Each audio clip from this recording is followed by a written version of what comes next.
Hey guys, today I'm gonna be talking about how I learn algorithms.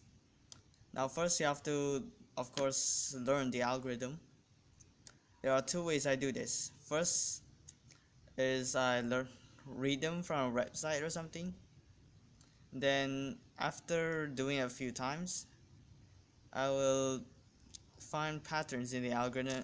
For example, F, then set C. Then I do half a reverse section or whatever. Take this U2 and reinsert it.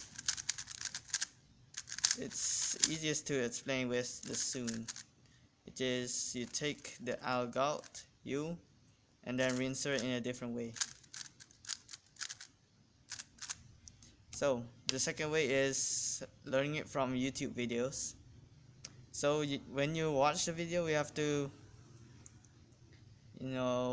find patterns like I said, then do it a few times, make it become a summary. Now you set the alg up, put it on your desk or something, go and eat dinner or play football, soccer, whatever. Then come back, do the alg without much thinking. Like you don't have to memorize the alg again. Then when you want to sleep, set up the alg, put it next to your bed or something.